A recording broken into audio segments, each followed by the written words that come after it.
Today I'm going to show you how to use the automatic rear folding seat function on the Toyota Estima. In the boot compartment you will see this control pad which says left and right.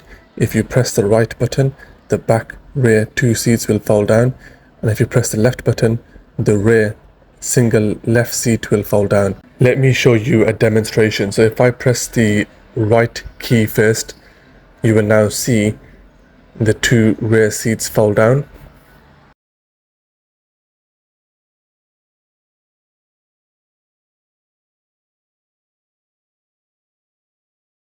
If I press the left key, the single seat will now fold down.